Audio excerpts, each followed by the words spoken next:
What's up, YouTube? This is Deborah from Team TTD coming at you with a video. This time we're coming at you with Infernities.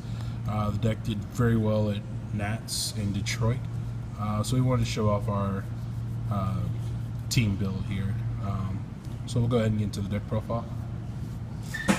Alright guys, I'll show you a little bit of the combos after the deck profile. This is a different build than the one that top 6 nats. I don't play the Dyphonian or whatever, the premium gold card that's specials and then your opponent can special something from ready. But played 3 Archfiend. It's kind of obvious. When you get special summon, you add an Infernity card, and when you draw him with no other cards in your hand, he special summons himself. So 3 Necromancer. When he's on the field, if you have no cards in your hand, you can special summon an Infernity monster from grave. So his only target is Archfiend. He can't special summon himself. I only play 2 Stygian. A lot of people have been playing 3. I was thinking about bumping it up to 3, but then you were getting a lot of cloggy monster hands, and I like playing 1 Armageddon, 1 Dark Grepher, which you'll see in a second. So I didn't want to play double Grepher and then open up with a Grepher and no other monsters. 2 Summoner Monk. Some people have stopped playing Summoner Monk. I think he's too good. With the spell count in the deck, you can afford to discard a spell. And opening up a Summoner Monk with 2 spells is really good, as I'll show you in some of the combos. 1 Armageddon Knight and 1 Dark Grepher. Armageddon Knight, he summons himself. When he's summoned, you can pitch a Dark from your deck to the grave, and then Dark Grepher, you can pitch 1 from hand and then 1 from deck. A lot of the time, you'll be sending either Stygian, or if you have a Necromancer on field, you might send an Archfiend.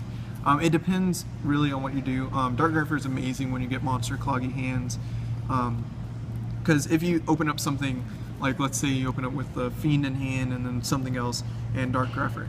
So you summon Dark Grepher, you get rid of whatever's in hand, pitch a Stygian, and then you can special summon that Fiend that you have in your hand.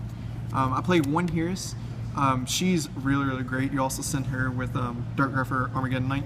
Now, with Dark Grepher, you would have to send her from the deck, because if you pitch her with its cost effect from the hand, it actually misses timing. So you can't add with her if you pitch her from the hand first with Dark Grepher. But when she's sent by a monster effect or by battle, you can add 1 Archfiend card to your hand, which your targets are going to be Infernity Archfiend and the Archfiend spell, field spell that I'm playing in here. Double instant fusion. Basically, you just special summon a level 4 fusion monster or a level 3 fusion monster to make your XYZ plays. Double soul charge. I don't play 3 because I've never had an instance where I need to use 3. Yeah, at 3 you would probably open up with it more, but when you do get cloggy hands with like spells or traps, you don't want soul charge in your hand because it's not really helpful until like mid to late game, or if you have a really good hand first turn and you have a soul charger in your hand as well. You can use it first turn since you can't attack anyway. Triple Upstart just brings the deck down to 37 cards, and you don't get Archfiend's effect off the draw because they gain the 1,000 life points after, so Archfiend misses his timing when you draw him. 1 Archfiend Labyrinth. This is the other card that you might search with Hearess. It's really good. All your Fiends, which are just your Archfiends and your Necromancers and your Stygians, they will gain 500 attack, and it's only yours, it's not your opponent. So if they're playing a Fiend type deck, then it won't give them the 500 boost. The other effect is the important one. You can choose 1 Archfiend card, of course, Infernity Archfiend, and then banish another Fiend type monster, and then you special summon an Archfiend monster from your deck or graveyard with the same level as Archfiend monster you targeted. So it's a really easy way to get Archfiend on the field. Now the only thing is you have to decide if it's worth banishing the other monster. I play 1 Book of Moon. It gets around Wiretap, so it's really good. It's one of the only quick play spells that I would play in this deck. Some people have been playing Forbidden Lance, but honestly, I don't really like Forbidden Lance in this deck. And Book of Moon is just a really good card. It can stop Exceeds, it can stop Synchros if you book the tuner. It's just overall really good, and again, it gets underneath Wiretap. 1 Rhoda, search out your Armageddon or your Dark Grepher. Infernity Launcher, it's probably like one of the best cards in the deck. When you have no cards in hand, well, first off, you can activate it, and then its first effect is if you have an Infernity card in hand, you can discard it with this card. And then its second effect is when you have no cards in hand, you can send this to the graveyard and then special summon 2 Infernities from your graveyard. Alright. One Infernity barrier, unfortunately, it got hit on the last ban list that came out, not the one for July, but the one before that. And now it's at 1, but it's probably the best trap card in the deck.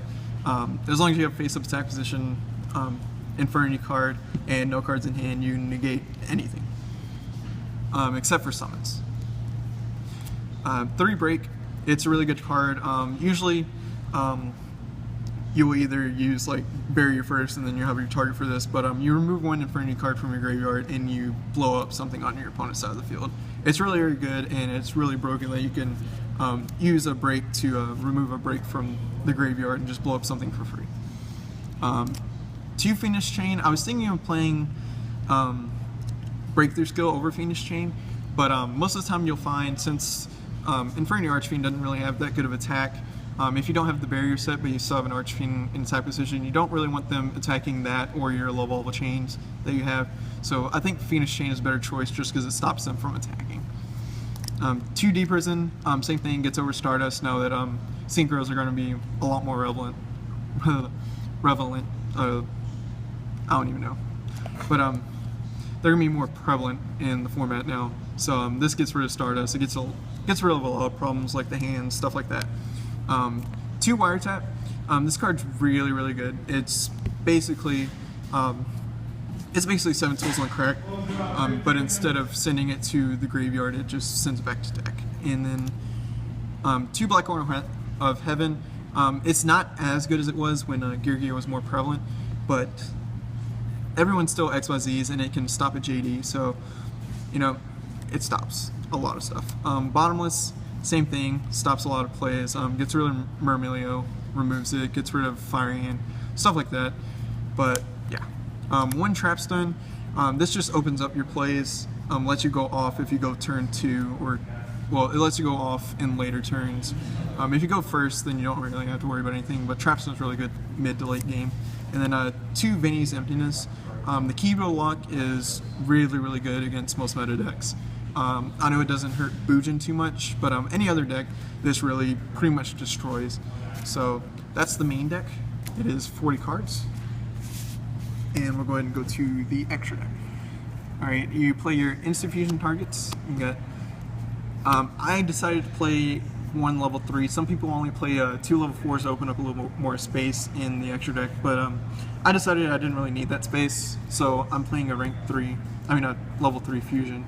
And that just opens up plays if you open up like an instant fusion and a necromancer, and you have something removed that you want to get, you can get it with a Levier by making this with instant fusion. And then I play a Camion Wizard.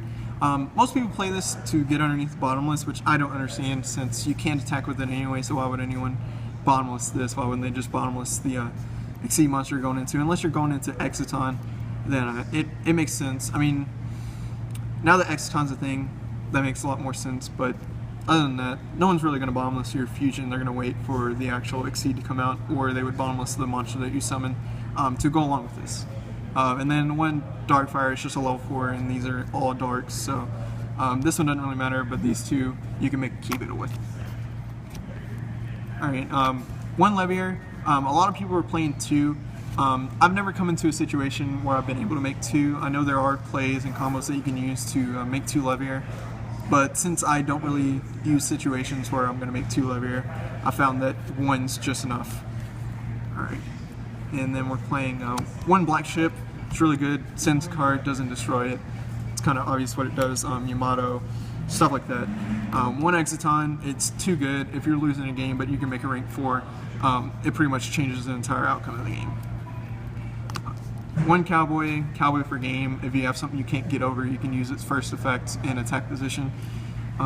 Abyss Dweller, Mermills are really prevalent, as well as the hands. This stops both of those, so really, really good. Key Beetle Lock with Vanities, again, way too good. Stop your opponent from doing anything. And Key Beetle's 2500 beat stick. You can make it with almost every monster in the deck. 2 Lavalva Chain, don't play 3, it's too much. 2's just enough. You'll never really make 3. There'll be times when you're thinking, yeah, I can make 3, and it would be really good right now. But more often than that, you only need 2.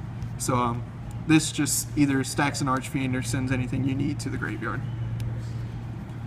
2 Diamond Hour Wolf to get rid of problematic cards. You can also use it for combo plays to get rid of other cards. You can use it for combos to get rid of your own cards as well.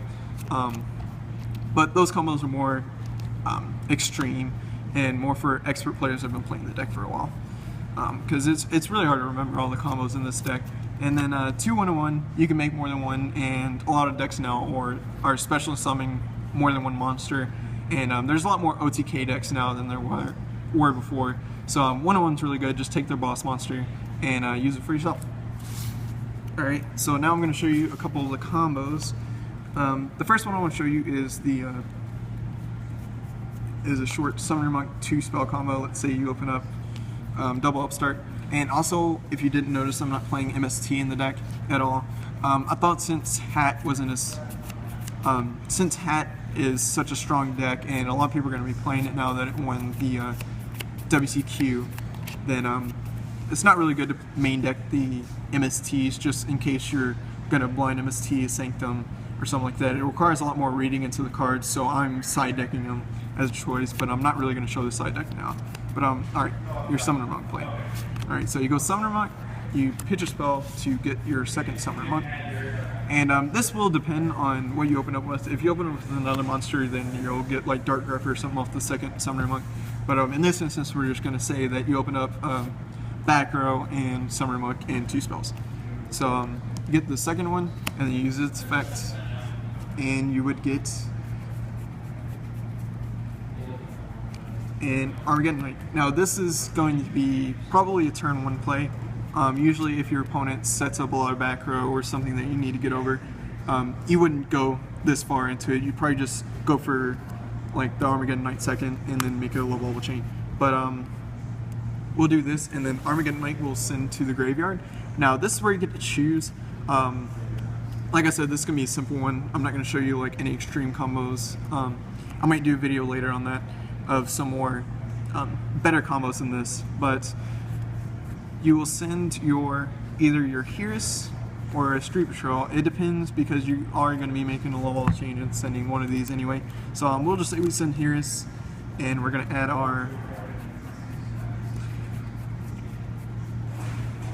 Infernity Archfiend to hand, and then we're going to make a level chain. Now you can either do it with both the Summoner Monks, or if you want to keep Summoner Monk on board, it doesn't really matter because you're going to be using it anyway. But we'll go into our level chain, and you use his effect to send the Stygian. You use Stygian to get the Archfiend. Archfiend will go off, and now this is where you can either go for a really big play or a not so big play. Now I can either get Necromancer or Launcher here. Again, we're assuming that you open up with back row, so you wouldn't really need the back row yet. If you want to play more conservative, you can just go for back row this time, and then make another Lavalval chain, maybe stack an Archfiend, and then set it for next turn. But we'll say you add the Launcher off this. So what you'll do is you go into another Lavalval chain. Alright. We'll detach Archfiend to send Necromancer, and then you'll activate Launcher, get Archfiend and Necromancer. Archfiend's effect will go off.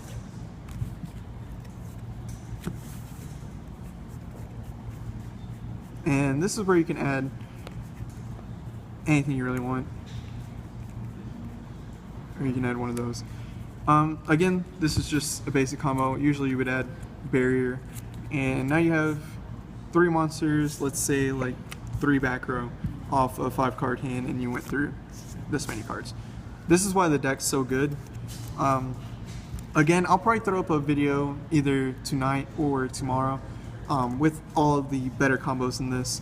It's hard to think of them off the top of my head without like the actual hands in hand.